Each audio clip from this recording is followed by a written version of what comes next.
Vamos abrir nossas Bíblias em Êxodo capítulo 3, verso 1 ao verso 4.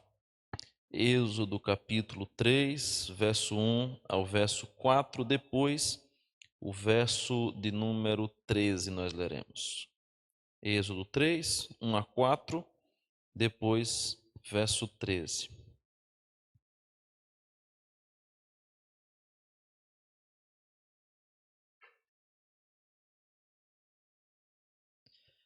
Muito bem, aproveitar aqui o gancho da mídia para dizer aos irmãos que tudo aquilo que a gente realiza aqui no templo, especialmente na quarta, domingo pela manhã e domingo à noite, é gravado, transmitido e depois é cortado. E agora no Instagram, a equipe de mídia está fazendo pequenos cortes das mensagens para que a gente consiga alcançar mais pessoas. Sempre que os irmãos virem sair agora, hoje sai a transmissão ao vivo, né? Quem está agora em casa vai assistir a transmissão ao vivo.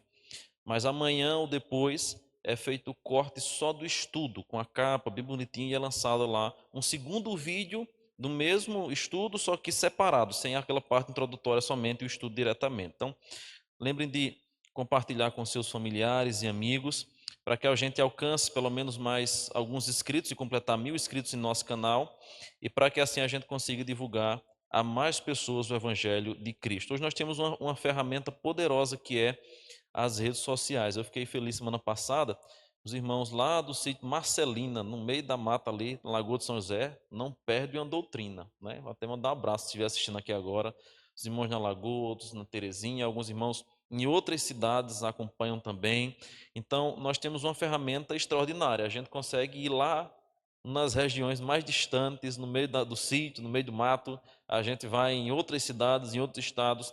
É um privilégio que a gente tem e nós estamos cada dia mais investindo nisso. Aí que vai ser lançado hoje aquele negócio de ontem já? Sexta-feira, né?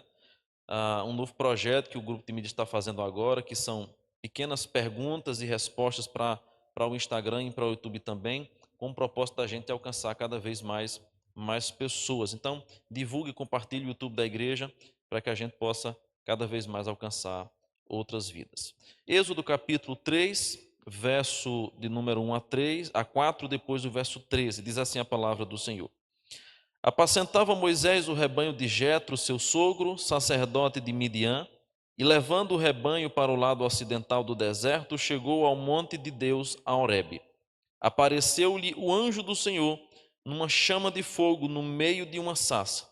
Moisés olhou, e eis que a sarça ardia no fogo, e a sarça não se consumia. Então disse consigo mesmo: irei para lá e verei essa grande maravilha, porque a sarça não se queima. Vendo o Senhor que ele se voltava para ver, Deus no meio da sarça o chamou e disse: Moisés, Moisés. Ele respondeu: eis-me aqui. Verso 13. Disse Moisés a Deus: eis que quando eu vier aos filhos de Israel e lhe disser, o Deus de vossos pais me enviou a vós outros, e eles me perguntarem qual é o seu nome, que lhes direi? Disse Deus a Moisés: eu sou o que sou. Disse mais: assim dirás aos filhos de Israel: eu sou, me enviou a vós outros. Amém. Nós estamos meditando sobre a nova série com o tema Eu Sou, e nós já estamos na terceira semana falando sobre os nomes de Deus. Eu quero só lembrar bem rapidinho quais nomes de Deus nós já falamos aqui.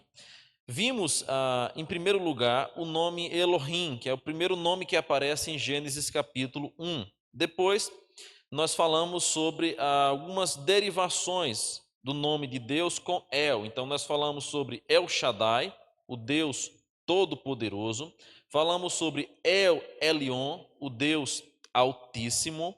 Falamos sobre El Olam, o Deus Eterno. Foi o nosso primeiro estudo. No nosso segundo estudo, nós falamos sobre nomes com caráter conotativo, e a gente então começou a meditar sobre Adonai, o Deus governador. E depois de falarmos sobre Adonai, que foi especialmente o nome que a gente trabalhou semana passada, nós chegamos então em Yahvé, o Deus redentor. Então, nós vamos começar hoje com o Deus Redentor, cujo nome se diz Yahvé. Esse termo, esse nome Yahvé, conforme está aí na tela, vai aparecer em Êxodo capítulo 3, de 1 a 4, pela primeira vez, ou como sendo a referência mais específica e explícita do que é que significa o nome Yahvé. Há um nome que pode ser considerado o nome próprio por excelência, e é exatamente o nome Yahvé. Não é atribuído a nenhum outro ser. Não sei se os irmãos se lembram, mas, por exemplo, há nomes que são dados a Deus que são compostos por El, e estes nomes às vezes também são dados a ídolos, só que a diferença de quando é atribuído a Deus ou quando atribuído a deuses, esses nomes não são completos ou não têm a mesma ênfase que é dada a Deus. Por exemplo, se fala a deuses, às vezes começa com o mesmo El que começa com o Senhor. Porém, quando a gente encontra a referência a Deus, como por exemplo El Shaddai, não é apenas Deus de poder, mas é o Deus Todo-Poderoso. Então a referência ao Senhor único e verdadeiro, ela sempre carrega essa ênfase de superioridade. Então, Yahvé é esse nome que pode ser considerado como o nome por excelência, o nome próprio de Deus, o nome que não é atribuído a nenhum outro, um nome tão glorioso, tão santo e tão inefável que sequer era pronunciado pelos judeus. É o que nós conhecemos como tetragrama, porque a maneira como ele é escrito no original, ele não tem nem ponto massorético, mas se pronuncia Yahvé, com o acréscimo dos pontos massoréticos. Muito provavelmente a palavra Yahvé, ela tem exatamente essa derivação do verbo ser e existir. A gente falou aqui no primeiro estudo dessa série sobre a solidão de Deus, no aspecto de que antes de qualquer existência, antes de qualquer coisa, Deus já era, ele já existia, ele vivia sozinho, e sozinho entre aspas, porque ele é um Deus trinitário, sem necessidade, sem falta de absolutamente nada. Ele é o Deus eterno, por isso que a gente falamos sobre a solidão de Deus. E a ideia de Yahvé vem exatamente desta aplicação que a Bíblia fala sobre o Deus que é, o Deus que existe. Ele não foi criado, ele não passou a existir, mas ele é. Então, é um nome que refere-se ao ser de Deus. É também um nome que revela o caráter redentor deste Deus. Por isso que esse nome vai ser utilizado nessa passagem especificamente. Por quê? Aqui nós temos o primeiro momento, ou o primeiro contato que Deus tem com Moisés, para entregar a Moisés a missão de libertar o povo. Êxodo 4 em diante, a gente vai perceber Deus já concedendo poderes a Moisés, Moisés ali começando aquele diálogo com o faraó, as pragas e tudo mais. O evento começa a acontecer a partir do capítulo 4, quando Deus começa a conceder poderes a Moisés. Só que em Êxodo capítulo 3, nós temos o chamado de Moisés, temos a aparição de Deus, uma teofania através da sarça ardente. Acho que aqui poucos crentes são novos, mas essa é a razão pela qual a nossa igreja tem uma sarça, né? A origem da sarça, o símbolo da sarça é exatamente esse, Deus se apresentou a Moisés na sarça ardente, a presença de Deus ali, então a IPB acabou utilizando depois como símbolo para logomarca, como um símbolo da igreja mesmo, a sarça ardente. E no começo ela tinha, ela tipo uma plantinha mesmo, bem desenhadazinha no passado. Depois ela passou a esse aspecto mais gráfico, com uma pomba no meio. E depois foi tirada a pomba porque a Bíblia proíbe qualquer representação da Trindade. Então, depois de muito debate, entendeu-se que era melhor tirar a pomba e ficou somente a imagem do arbusto, que está perfeito, e o que vale é a ideia da referência à aparição de Deus a Moisés. Mas vamos lá. Aqui, quando Deus aparece a Moisés, Deus lhe dá uma missão, e nessa missão o que é que nós temos? A ênfase do plano dele para salvar o povo. Por isso que quando Deus se apresenta como sendo o eu sou o que sou, ou o Deus Yahvé, nós temos o aspecto do Deus redentor. É o Deus que vai salvar, que vai redimir, que vai resgatar, mas ao mesmo tempo é o Deus que reina pela sua superioridade. Então, é essa a ideia do Deus Yahvé. Lá no versículo 13, Moisés vai perguntar qual era o nome de Deus, o nome do Deus com quem ele falava. É aí então que nós vamos encontrar a ideia do que é que Deus queria transmitir com esse nome Eu Sou o que eu sou.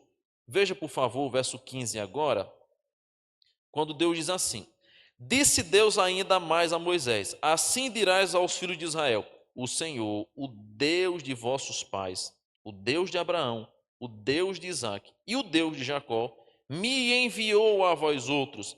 Este é o meu nome eternamente, e assim serei lembrado de geração em geração. Aqui nós temos esse aspecto ainda mais claro do Deus Yahvé, Deus que é redentor. Talvez os irmãos já tenham se atentado para isso, que um nome está relacionado com o outro. Por exemplo, quando Deus diz assim: assim serei lembrado, este é o meu nome eternamente, e assim serei lembrado de geração em geração. Qual é o nome que Deus utiliza, ou qual é o nome que Deus se apresenta quando fala sobre a sua eternidade? El Olam. A ideia é: eu sou o Deus eterno. Vez em quando, nós vamos encontrar Deus em uma única passagem se apresentando com vários nomes. Um, dois, três, talvez até mais. Às vezes passa desapercebido, mas Deus às vezes se apresenta com mais de um nome em uma única passagem. O que é isso? É Deus dizendo ao povo e lembrando ao povo quem ele era e como que o povo poderia confiar nele. Então, é exatamente por isso que Deus se apresenta assim. Assim é o meu nome eternamente. Deus fala sobre Abraão, Isaac, Jacó por um propósito. Essa menção a Abraão, Isaac, Jacó está muito ligada ao patriarcado. A gente sempre fala, né? O Deus de Abraão, o Deus de Abraão, Isaac, Jacó. Quase que um jargão muito comum da Bíblia Sagrada. Tanto do Antigo quanto também do Novo Testamento, essa menção sempre vai ser feita. Por que isso? Abraão, Isaac, Jacó. Porque mostra claramente, irmãos, a maneira como Deus foi conduzindo a história para salvar o seu povo. Como que ele administra essa história para que finalmente venha chegar o escolhido, o Messias prometido, a semente de Davi. Então, Deus vai conduzindo a história de maneira redentora através de Abraão, de Isaac, de Jacó, que simboliza, esses nomes simbolizam toda a era patriarcal, que começa ali com Abraão e que se estende adiante, até a gente chegar no final de Gênesis, por exemplo, quando José do Egito, filho de Jacó, vai ser aquele que vai salvar a sua família. E aí você percebe ali 70 pessoas saindo da região, indo para o Egito, e ali a promessa de Deus a Abraão começa a se cumprir. Porque, de fato, através daquelas cerca de 70 pessoas, começa a haver uma multiplicação, ao ponto que quando eles saem do Egito, em Êxodo capítulo 20, ou Êxodo capítulo 12 para 13, a gente já tem ali mais de 1 milhão de pessoas. E depois essa descendência de Abraão se expande de maneira incontável. Aí se cumpre a promessa: a tua descendência, Abraão, será como as estrelas do céu. Então, aqui nós temos o Deus redentor que conduz a história. Além disso, o nome Yahvé também indica uma eterna presença no contexto de redenção. A presença eterna de Deus nesse contexto de redenção. Ele é um Deus que cumpre as promessas, o pacto que ele faz, as promessas que ele faz, sempre é cumprida. Por isso que o nome dele é Yahvé, e ele diz: assim serei lembrado, meu nome será lembrado assim eternamente. Aqui você vai encontrar essa característica da eterna presença de Deus. Havia no antigo tempo do Antigo Testamento uma lâmpada que não poderia ser apagada. Depois outro momento, vai falar sobre essa simbologia do templo, tudo mais que havia, mas havia uma lâmpada que deveria ser alimentada pelos sacerdotes continuamente. Essa lâmpada não poderia ser apagada.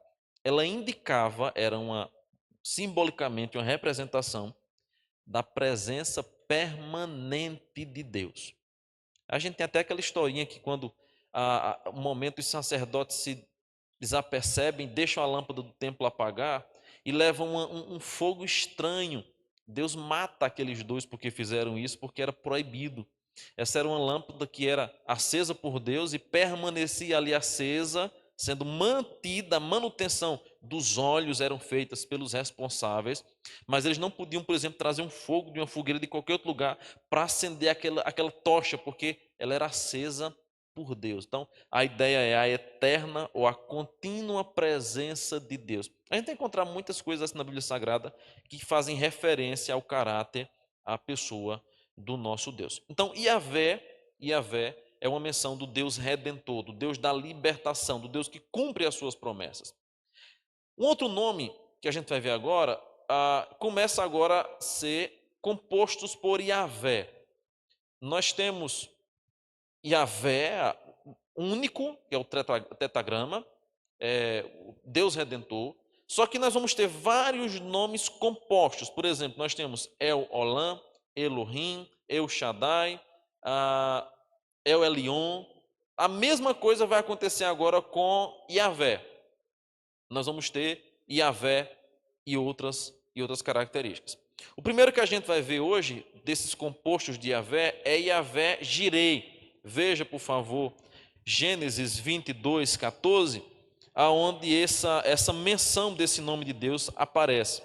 Êxodo 22, 14. Gênesis, desculpe, né? Nós estamos em Êxodo, minha cabeça está Êxodo, mas é Gênesis 22, 14.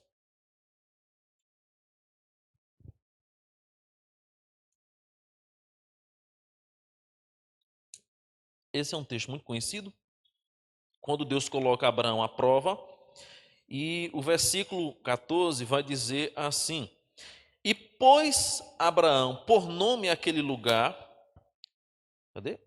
E pôs Abraão por nome aquele lugar, o Senhor proverá. Daí dizer-se até o dia de hoje, no monte do Senhor se proverá. É a primeira vez que aparece agora essa menção do Deus provedor. Tem até uma canção nova, né, de Aline Barros, né? Deus vai prover de novo, seu nome é Jeová Jirei. É baseado nisso aqui mesmo, tá? A ideia é o Senhor irá prover. Ele é o Deus provedor.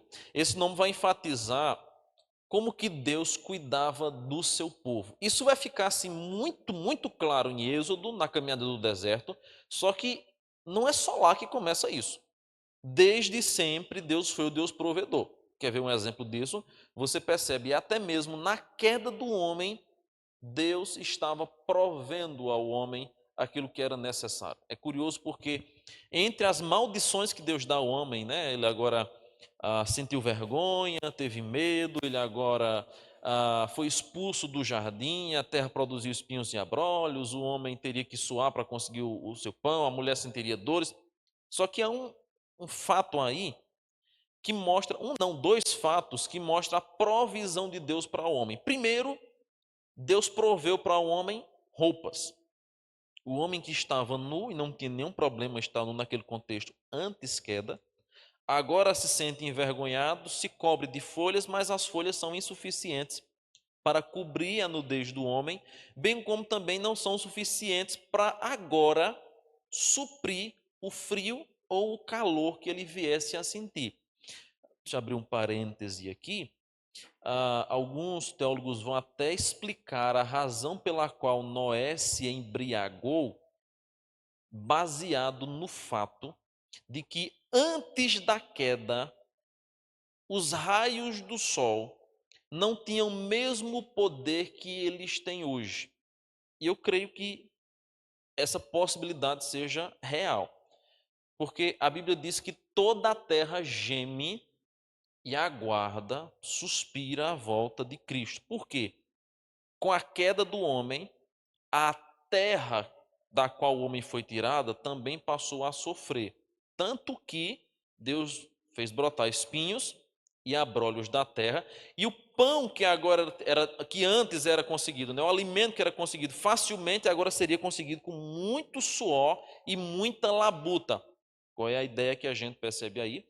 Não apenas a ideia, mas a comprovação baseada em Mateus 24, é que a terra passou a viver agora um desajuste climático. Quente demais em alguns lugares, frio demais em outros lugares, bem como a irradiação do sol não é mais a mesma. Ora, nós não precisamos de muito para perceber como que os tempos estão diferentes. A gente está no final de agosto, era para estar mais frio, pela lógica e pela história, era para estar bem mais frio. Há 10 anos atrás, quando eu morei em Garanhuns, nesse período, estava muito frio.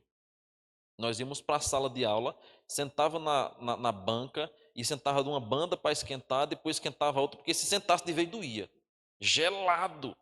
Hoje eu vou toda quinta-feira bem cedinho dar aula lá, não há mais nem necessidade de utilizar casaco. As salas estão todas climatizadas porque a gente não aguenta o calor. Coisa que antes jamais se imaginou ter na estrutura do IBN. Isso é uma percepção geral que todos nós estamos tendo. A Terra está com um clima totalmente diferente. Chove demais quando não é para chover e falta chuva quando deveria estar chovendo continuamente. As ondas de calor, como foi agora ano passado, terrível aquela onda de calor que acabou chegando aqui também, secas mais longas, ou então enchentes mais severas. Só que esse desajuste não começa agora com um efeito da poluição. Claro, tem se agravado. Esse efeito começa desde a queda do homem. Por isso que, por isso que a terra agora vive num completo desajuste. Quando Deus, então, coloca sobre o homem roupas de peles de animais, ele aponta para o sacrifício de Cristo, porque um animal foi morto para que ele fosse coberto, mas mostra o aspecto da provisão. Também Deus tira o homem do Éden e, mesmo em meio às dificuldades, permite que o homem continue cuidando da terra com mais dificuldade, mas ainda assim tirando da terra o seu sustento. O que é isso?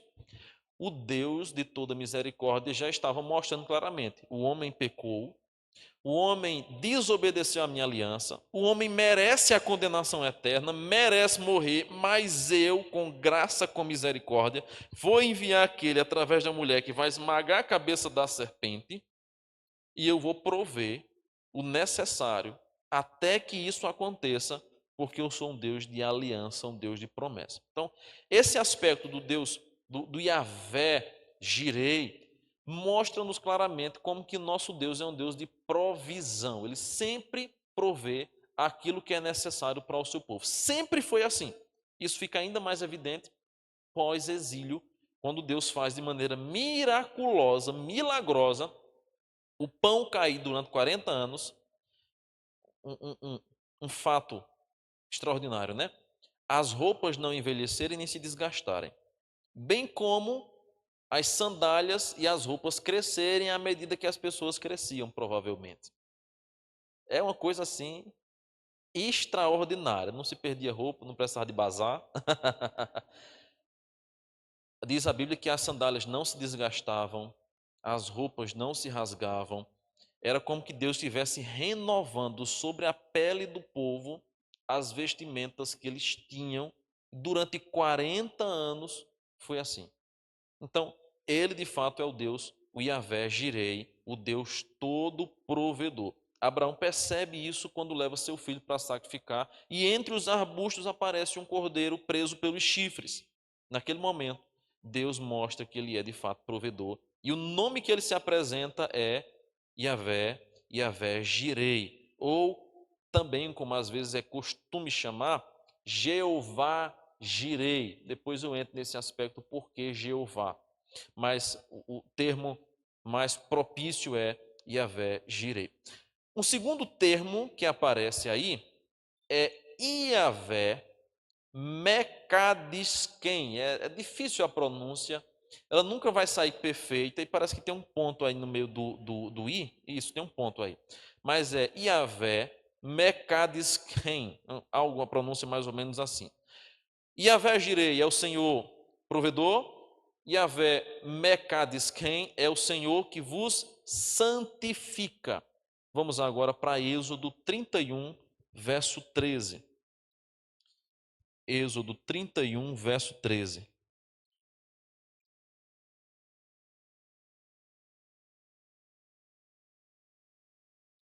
Tu, pois, falarás aos filhos de Israel e lhes dirás: certamente guardareis os meus sábados, pois é sinal entre mim e vós nas vossas gerações, para que saibais que eu sou o Senhor que vos santifica.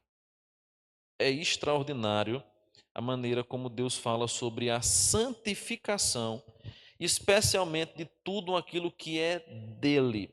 A gente vai encontrar não apenas a menção ao sábado, que é tão recorrente e tão comum, mas a gente vai encontrar, por exemplo, inúmeras menções de como que Deus santifica tudo aquilo que é pertencente a ele, especialmente coisas relacionadas ao seu culto. Por exemplo, a roupa do sacerdote era santa. O material que era utilizado no tabernáculo, no templo, era consagrado e santificado para o Senhor.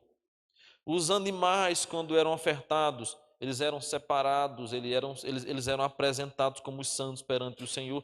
Nós temos instrumentos, coisas que eram santificadas para Deus. Tudo aquilo que envolvia o culto ao Senhor era santificado para Ele. Por quê?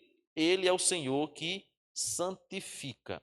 Ele é o Senhor que santifica. Não é apenas aquele que separa o povo para si mesmo, mas é também o Deus que santifica, isso é, limpa-o moral e espiritualmente. Por isso que a gente tem eventos como que aqueles de pegar o isopo e lançar sobre o povo. Veja lá, por favor, o Salmo 51. Não está aqui no nosso estudo, mas eu lembrei agora desse salmo. E você vai ver isso. Salmo 51, versículo de número 7.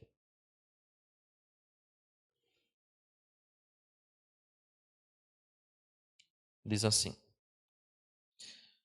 purifica-me com isopo e ficarei limpo. Lava-me e ficarei mais alvo que a neve. A imagem que Davi agora arrependido tem diante de Deus na sua confissão é: eu quero ser limpo por ti, ó Deus. E a imagem, o objeto que é utilizado aqui é o isopo. O que é o isopo? É uma planta esponjosa que havia naquela época, aonde era utilizado para fazer eventuais de purificação. Então era uma planta que, quando imergida na água, em qualquer líquido, ela absorvia aquele líquido. Era o efeito esponja mesmo. E era assim utilizado para fazer alguns rituais, bem como também alguns tipos de higienização. Provavelmente foi a mesma planta utilizada por Moisés quando Deus manda ele sacrificar cordeiros e colocar o sangue desses cordeiros numa bacia e depois aspergir o sangue sobre o povo. A maneira como Moisés faz isso provavelmente é pegando esta planta de sopo, que era esponjosa, muito típica daquela região, imergindo no sangue e aspergindo sobre as pessoas. É de onde, inclusive, vem a ideia que a Igreja Católica tem de água benta. Então, vai a carreata dos caminhoneiros, a procissão, o padre fica lá dentro da copinha d'água e vum no povo, vum no povo. O propósito disso aqui não é que a gente torne repetitivo, não é um cerimonial que precisa ser feito porque já foi feito em Cristo. A gente utiliza apenas a aspersão no batismo, mas não há recomendação no Novo Testamento para a gente manter esse ritual hoje na igreja. Por quê? Isso simbolizava o que Cristo faria, ou que para nós hoje já fez e realizou. Não é mais necessário a gente fazer. Assim como não é mais necessário você vir para a igreja no domingo e trazer um cordeiro amarrado para botar aqui na frente para me matar e sacrificar. Ficar com uma parte, como era devido ao sacerdote, e queimar a outra perante o Senhor. Era assim que acontecia. A gente às vezes tem a imagem do templo de Salomão, como a gente vê, né? O que Macedo fez. aquela coisa bonita. O templo era bonito, era luxuoso. Só que no Antigo Testamento, o tabernáculo, as menções que se tem às reuniões do povo de Deus no Santo Templo, funcionava mais como um açougue do que como um local onde a gente se senta bonitinho, limpinho, porque era o local onde o povo chegava para adorar a Deus e sacrificar a Deus. Como era esse sacrifício? Animal. Então, o sacerdote era um verdadeiro marchante. Sério. O sacerdote era um marchante. Ele matava os animais e queimava em holocausto ao Senhor. Isso era diuturno, por isso que uma família sacerdotal era separada para que isso fosse feito diuturnamente. Então havia turnos para que um sacerdote substituísse o outro quando na troca de turno fosse necessária. Você vai encontrar uma pista disso no Salmo 134, quando diz: erguei as mãos para o santuário, vós que assisti nas horas da noite. O sacrifício ele era contínuo e repetitivo por causa do pecado do povo. Então, Deus, ele é chamado de Yahvé Mekdashkem, porque ele é o Senhor que santifica, ele purifica o seu povo. Por isso que tem tanto sangue na Bíblia Sagrada. É tanto ritual com sangue, é tanta coisa com sangue. A imagem é purificação. Deus é o Deus que santifica o seu povo espiritualmente, mas também santifica o seu povo moralmente. Era um povo reto e santo no seu proceder. Então, é um segundo nome que é atribuído, ou um segundo nome composto de Yahvé. Terceiro nome composto de Yahvé é Yahvé Nissi, que significa o Senhor é a minha bandeira. Lá em Êxodo 17, versículo 15, nós vamos encontrar essa menção. Vá lá, por favor, agora, Êxodo 17, 15, aonde vai aparecer esse nome.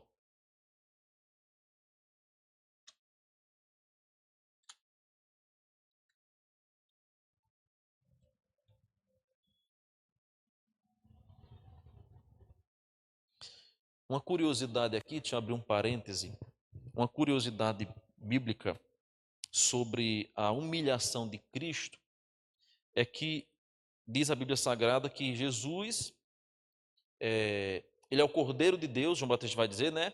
Eis aí o Cordeiro de Deus que tira o pecado do mundo. Cristo é aquele que nos purifica, o seu sangue nos purifica de toda injustiça. E nós vamos perceber um paralelo muito forte entre a santidade, a santificação, a obra de Cristo por nós, especialmente no momento da crucificação, quando em muitos passos de humilhação que Cristo sofreu, já nas horas últimas da sua morte, lhe colocaram na boca, quando ele disse: tenho sede, uma esponja embebecida em vinagre, algumas versões traduzem como fel, porque vinagre e fel têm uma relação, porque o vinagre, na verdade, é um composto de vinho que não prestou, um vinho apodrecido, um vinho que ficou extremamente alcoolizado e não é como o vinagre que a gente tem hoje, tá? Era um vinagre muito mais para uso antisséptico do que para hoje, como a gente utiliza, que também é antisséptico, mas naquele tempo, o vinagre era mais utilizado em banheiros públicos. E um caniço e uma esponja, você imagina para que era? Para higienização íntima. Como é que eles conseguiram um caniço, uma esponja e um balde com vinagre e colocaram na boca de Cristo? E aí a gente vai para a história e para registros históricos para a gente entender onde a probabilidade que havia de, num local onde tinha crucificação, terem esses elementos ali. Acontece que havia naquela época, e até hoje, nós temos alguns restos, estruturas, né, assim, como é que chama aquilo? Né, esqueci agora o nome correto, que é os restos das construções antigas. Tem um nomezinho específico que a arqueologia utiliza. Hã? É tipo a metralha, o que ficou da estrutura passada. Até hoje ainda tem alguns locais onde a estrutura desses banheiros públicos existem, porque eram feitos de pedra, a matéria era de pedra. Hã? As ruínas, perfeito, esse era o termo, as ruínas. Os banheiros públicos, feitos normalmente de pedra, tinha os locais onde as pessoas faziam suas necessidades e havia um balde com um vinagre, um caniço e uma esponja que era compartilhada. Era com essa esponja, com esse caniço que as pessoas se higienizavam. Isso ficava ali no banheiro público para todo mundo. Era o mais moderno que havia naquela época. Quando Jesus diz: tenho sede, pede água, tem sede, e vão e colocam uma esponja embebecida em vinagre na sua boca, provavelmente, eu creio que essa perspectiva teológica esteja certa, eles foram em algum daqueles banheiros públicos e pegaram um desses objetos para higienização íntima e deram a Cristo. Por quê? Todo o processo da prisão de Cristo até a sua crucificação consistia num propósito: humilhar. Ele foi manietado, ele foi esbofeteado, cuspiram nele, né? Além das chicoteadas, colocaram uma coroa de espinho, rasgaram suas vestes, foi crucificado pelado, não tinha aquela tanguinha que os católicos botam, foi completamente exposto, nu. Então todo o processo de crucificação ele era com o propósito de humilhar mesmo. Foi o mais humilhante possível, porque tinha que se cumprir o que as Escrituras dizem, por causa do nosso pecado. E na hora que ele diz: eu tenho sede, aquele que é a água da vida, a quem dá de beber nunca mais tornará a ter sede, vão e colocam lá vinagre, provavelmente retirado de um daqueles banheiros, no ato mais humilhatório, para concluir todo aquele processo de humilhação. E aqui a gente percebeu o paralelo. Toda a humilhação, todo pecado, toda miséria, toda consequência maligna do pecado que deveria recair sobre nós, cai sobre aquele que nos santifica. Ele carregou, por isso que a Bíblia diz, ele carregou sobre si as nossas dores. Tudo aquilo ele sofreu e padeceu, para que com a sua morte nós pudéssemos agora ter vida e sermos santificados, limpos, purificados, preparados para o Senhor. Então, quando a Bíblia diz que o nosso Deus, ele é um Deus que santifica, isso aplica-se também à pessoa de Cristo. A sua obra foi uma obra de purificação. O seu sangue vertido naquela cruz do Calvário foi para nos purificar de todo pecado. Terceiro, ele é Jeová e Yahvé Nissi, o Senhor é minha bandeira. Diz aí Êxodo 15, 17, 15, né? E Moisés edificou um altar e lhe chamou: o Senhor é minha bandeira. A ideia do nome "o Senhor é minha bandeira" identifica a lealdade da alma dos homens que se preparavam para defender um país ou um reino. Quando a bandeira tombava, o exército era humilhado. Bandeira hasteada era sinal de vitória. Isso aconteceu recentemente quando o exército israelita conseguiu invadir a faixa de Gaza e as bandeiras lá do estado começaram a ser quebradas, tiradas pelos soldados israelenses. Qual é a ideia disso? Perdeu. É humilhação. Mas enquanto a bandeira está hasteada, e por isso que até hoje, os exércitos possuem essa prática de por onde vão avançando, vão hasteando bandeira. A ideia é: está dominado por nosso exército. Quando Moisés hasteia uma bandeira e diz: o Senhor é minha bandeira, ele está dizendo: a nossa vida, a nossa terra, a nossa caminhada tem o governo de Deus, tem a direção de Deus. Deus é aquele que vai defender o nosso povo. Então, a gente vai perceber claramente esse aspecto sendo utilizado por Moisés e Deus se apresentando como sendo, de fato, esse Deus que guerreia pelo povo, que cuida do seu povo, que dá vitórias nas lutas que seu povo tinha. Um outro nome que a gente vai encontrar na Bíblia Sagrada, além de Yahvé Nissi, é Yahvé Roi, que significa o Senhor é meu pastor. Yahvé Roi é o termo que vai aparecer no Salmo 23. O Senhor é meu pastor e nada me faltará. Esse nome apresenta o Senhor que tem uma preocupação por suas ovelhas. Deus que dá, que é necessário, que dá a subsistência que elas precisam, e talvez seja essa a expressão mais amada sobre Deus que a Bíblia Sagrada nos mostra. Deus é a proteção, Deus é o sustento, Deus é o refrigério do seu povo. tanto o pai como o filho são chamados de pastor do seu povo. Deus é o pastor, qualitativamente, ele é o bom pastor, e também nós vamos encontrar a menção que ele é o supremo pastor. Então, Yahvé Roi é uma menção do Deus que pastoreia o seu povo e que nos mostra o modelo de como os pastores devem pastorear as suas ovelhas, dando-lhes o alimento que é necessário para o seu mantimento. Um quinto nome, eu estou comendo porque são vários. Um quinto nome que aparece como composto de Yahvé é Yahvé Shalom. Esse é mais comum, todos nós sabemos o seu significado. O Senhor é a paz. O Senhor é paz. Na música a gente diz, o Senhor é a minha paz. Não tem problema, a conjugação não perde o significado. Shalom acabou se tornando um termo mais comum para se referir a Deus e para mostrar o aspecto da saudação entre os irmãos. Inclusive, os judeus até hoje fazem essa saudação. Né? Eu lembro que havia um irmão, já não é mais vivo, ele nos deixou faz 2 anos, irmão Titino, lá na igreja de Sertânia. Ele tinha um costume antigo, e ele não sabia pronunciar direito, então ele dizia assim, Shalom Alengo, era para tentar expressar essa imagem de Yahvé Shalom, a paz do Senhor. Então, numa tentativa de expressar, eu nunca esqueci, ele não está mais vivo, mas guarda a memória, ele faz nessa saudação na porta da igreja, Shalom Alengo, era uma tentativa de dizer o nome, o Senhor é a minha paz em hebraico, e ele se enrolava de Shalom Alengo.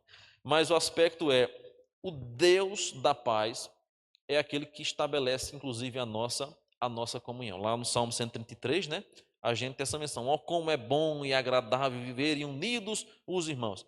Mas quem é que traz essa comunhão? Quem é que traz essa paz entre o povo de Deus? Quem é que traz a paz em minha alma? Tem um canto que eu vou até tentar resgatar para a gente lembrar de cantar aqui. Essa paz que sinto em minha alma, não é porque tudo me vai bem. É um canto antigo que a gente poderia até, vamos acrescentar, Luco, botar aí depois na lista do louvor, para a gente cantar.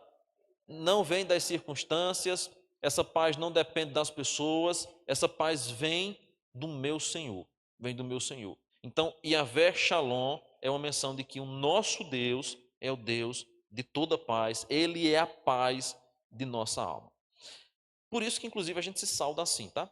Nós não nos saudamos com Shalom, mas nós nos saudamos com a expressão veterotestamentária, que é quando os apóstolos agora começam a exercer a saudação graça e paz. Graça e paz. Não que uma esteja errada e a outra esteja incompleta, não, mas é porque no Novo Testamento, essa imagem de que nós só temos a paz por causa da graça que nos foi concedida, ela é mais evidenciada pelos apóstolos. Por isso que a saudação às igrejas agora, pode observar, todas as cartas de Paulo, na de Pedro também, a saudação sempre é graça e paz a vós outros, da parte de Deus e de nosso Senhor e Salvador, Jesus Cristo. Às vezes do Espírito Santo, mas a menção é graça e paz. É a saudação que nós presbiterianos utilizamos. Paz do Senhor também está certo, bom? Mas a gente costuma usar graça e paz. Sexto nome, que é derivado de Yahvé, é Yahvé Tidseknu. A gente na música canta um pouquinho diferente, mas é porque algumas traduções de fato mudam um pouquinho. Não tem problema. O Senhor, nossa justiça. Veja lá Jeremias 23:6. Jeremias 23, versículo 6. Nos seus dias Judá será salvo, e Israel habitará seguro. Será este o seu nome, com que será chamado Senhor, justiça nossa. É a menção de que o nosso Deus é aquele que, por natureza, é justo. Não faz absolutamente nada que seja contraditório à sua natureza, contraditório ao seu ser, que seja injusto. Por isso que Deus, inclusive, diz ao seu povo lá em Levítico 19 que eles deveriam viver uma vida reta, deveriam viver santa, de maneira santa. Por quê? Ele é Deus justo. Deus não opera onde há injustiça. Ele é Tsequinu, Yavé, ou Yavé Tsequinu, é a ideia de que ele é justo em todas as suas obras. Há um salmo que diz isso: justo é o Senhor em seus santos caminhos, benigno em todas as suas obras. E há um hino também que diz isso: justo és, Senhor, em teu santo. Aí tem a divisão de voz, né? Benigno. E isso, os hinos tradicionais que se cantavam nos corais, era esse hino que tem um salmo, eu não sei se é 117:1, é outro, que fala especificamente no primeiro versículo isso: justo és, Senhor, e benigno em todos os teus caminhos. É exatamente Yavé Tsequinu. Sétimo, Yavé chamar. O Senhor está ali. Ezequiel 48:35. A gente está chegando ao fim. Ezequiel 48:35. Como eu disse a vocês, são mais de 70 nomes, né? Eu estou garimpando alguns apenas porque são muitos. Ezequiel 48:35 diz assim a palavra de Deus: 18.000 côvados em redor, e o nome da cidade desde aquele dia será: o Senhor está ali. É exatamente um nome que retrata a presença constante do Senhor no meio do seu povo. Nós temos em Deuteronômio a menção a isso: ó Israel, quem é como tu? Povo que tem leis, povo que tem a presença de Deus Todo-Poderoso. Eu acho que é Deuteronômio 4, de 4 a 8, mais ou menos, a gente vai encontrar essa menção: ó Israel, quem é feliz como tu? Qual a diferença de Israel para os outros povos? A presença de Deus, ela era real no meio do seu povo. Ela era real. A caminhada no deserto demonstrava isso: uma coluna de fogo, uma nuvem, maná que caía todos os dias, codornizes, água da rocha, Deus abrindo o mar, Deus abrindo o rio, Deus fazendo muralhas cair, Deus enviando fogo do céu, Deus mandando pragas, Deus curando pessoas, Deus fazendo coisas extraordinárias que aconteceram no 40 anos no deserto. Era uma demonstração clara: Deus está ali. Quando Raabe, em Juízes, Josué capítulo 2, ouve falar que o povo do Egito, né, os que saíram do Egito, os hebreus, estavam se aproximando de Jericó, ela disse: porque eu sei que o Deus de vocês é um Deus poderoso. Ela faz a menção de que aquele povo tinha a presença de um Deus que era todo poderoso. Por último, irmãos, para a gente encerrar essa bateria de nomes de Deus, Yavé, Elohim, Israel. Yavé, Elohim, Israel. A gente lê Elohim, mas normalmente se pronuncia no hebraico Elohim. O Senhor, Deus de Israel. Essa é uma outra menção contínua, mostra essa particularidade, essa proximidade. Nós temos Juízes 5:3 e Isaías 17:6 que mostra isso, mas você vai lembrar, por exemplo, 1 Pedro, quando ele vai dizer: quem és como tu? Povo de propriedade exclusiva, raça eleita, a nação santa, povo de propriedade exclusiva.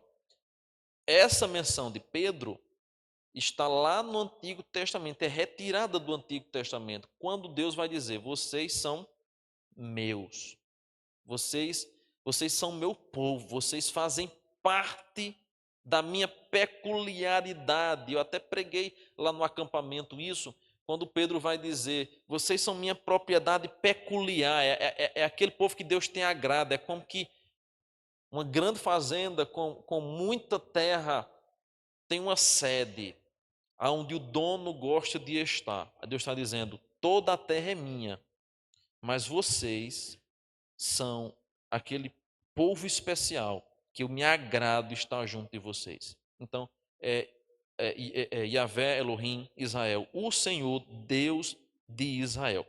Esse nome também servia para distinguir o Deus de Israel com os falsos deuses de outras nações. Por quê? Havia teocracia em Israel, mas em outras nações haviam já outros deuses. Então, os povos das outras nações já cultuavam, serviam a outros deuses. Então Deus faz menção: eu sou o Deus de Israel. A salvação dele é abrangente, ela se expande para outros povos, mas a exclusividade é de Israel. É de Israel.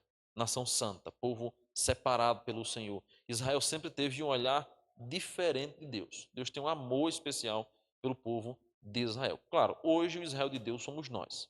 Mas é que na Bíblia Sagrada, no Antigo Testamento, a menção clara é que Deus sempre conduziu o povo. Eu não nego o fato de que Israel, né, fisicamente e geograficamente, não tenha um cuidado específico de Deus. Claro, embora haja lá boa parte da população que ainda esteja aguardando o Messias vir, não crê no Messias que veio, mas aquelas terras, aquela região geográfica, ela foi extremamente importante no plano de redenção de Deus. Um dia, quando eu falar sobre geografia bíblica aqui na escola dominical, nós vamos perceber como que toda a história do povo de Deus se desenvolve especialmente naquela região entre o que nós conhecemos hoje como faixa de Gaza, entre Israel e a faixa de Gaza. Boa parte da história bíblica se desenvolve naquela regiãozinha ali, que inclusive até hoje é a região onde mais tem guerra, onde mais tem confusão, onde mais se tem morte por causa do domínio daquela terra. Então, perceba como que aquela terra sempre teve um valor especial. Às vezes eu fico olhando assim para as imagens, os vídeos que a gente vê, né? Uma terra seca, aquele negócio, meu pai do céu, como é que o povo tem um amor por um lugar desse? Sim,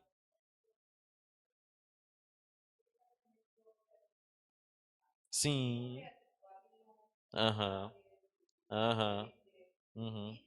Destruir. Uhum. Isso, destruir. Exatamente, exatamente.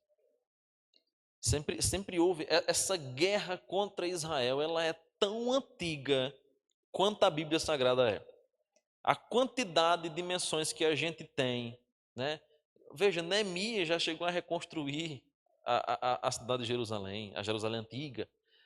Tantas invasões, a gente tem os ninivitas, a gente tem tantos povos que se meteram contra Israel e a gente percebe que é um plano específico de Deus. A geografia ali foi uma geografia fundamental para a propagação do evangelho para as nações. Então, essa terra sempre teve um olhar especial de Deus para ela. Por isso que nós temos, inclusive, dizendo o Senhor, Deus de Israel. Claro, a referência maior é o seu povo, é o seu povo. Só que Israel, porque era menção geográfica naquela época também. Finalmente, irmãos, quais são as lições que a gente aprende com esses nomes? Cada nome implica numa verdade, né? Mas porque o nosso Deus é redentor, nós podemos descansar e crer que ele tem poder para salvar. Porque o nosso Deus, ele é Jeová Jireh, nós podemos, irmãos, crer que todas as nossas necessidades serão supridas por ele. Porque o nosso Deus, ele é o que nos santifica, Mac diz quem? Ele é aquele que requer que nós sejamos santos como ele é. Porque ele é Jeová Nissi, é a nossa bandeira, nós podemos descansar naquela convicção que Paulo vai inclusive nos dizer, que em todas as coisas nós somos mais do que vencedores. O Senhor nos garante a vitória. Porque ele é Yahvé Roi, ele é o nosso pastor, ele é aquele que cuida de nossa alma, ele é aquele que sabe nossas necessidades, ele é aquele que não nos abandona. Porque ele é Yahvé Shalom, nós podemos ter paz em nossa alma, porque não vem de pessoas, mas vem de Deus. Porque ele é Yahvé Seknu, nós podemos entender que nenhuma injustiça nesse mundo será esquecida, será deixada para trás pelo Deus que é nossa justiça. Porque ele é Yahvé chamar, nós podemos crer e descansar na certeza de que ele está presente ao nosso lado. Ele vai dizer isso no Salmo 46. O Senhor é o nosso refúgio, o Senhor é a nossa fortaleza, ele é socorro bem presente na hora da tribulação. Mesmo quando nós não temos ninguém ao nosso lado, o Yahvé chamar é o Deus que está presente ao nosso lado.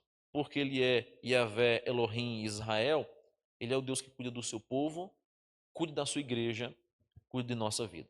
Ele cuida com particularidade da vida de cada um de nós.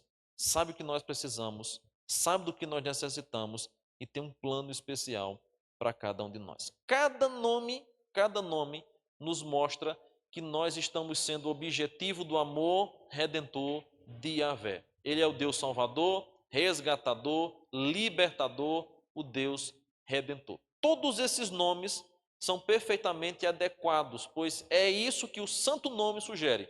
Como no tempo de Moisés, ele desce até nós, ainda hoje, por meio da obra de Cristo Jesus. Então, esse é o nosso Deus. Bom, nós vamos parar por aqui. Semana que vem a gente prossegue e eu acho que na próxima semana a gente já vai entrar nos atributos, porque se a gente for falar todos os nomes de Deus, tem uns 10 estudos pela frente, mais de 70 nomes. A gente vai ver apenas alguns e a gente vai começar a observar os atributos de Deus, tá bom? Alguma pergunta sobre essa questão dos nomes? Vamos ficar em pé e vamos orar. Senhor, muito obrigado por essa noite, pelo privilégio de aqui reunidos aprendermos e estudar a tua santa palavra. Vem, Senhor, abençoar a tua igreja. Vem, Senhor, abençoar o teu povo. Vem, ó Pai, derramar de tua graça sobre a vida de cada um aqui, para que dia após dia nós possamos descansar no teu santo e poderoso nome, na certeza de que tu és o Deus presente, tu és o Deus que estás conosco, és o Deus que julga nossas causas, tu és o Deus que sabe do que nós necessitamos. Nós te agradecemos por todo o cuidado, por tua bênção. Em nome de Cristo nós oramos. Amém e amém.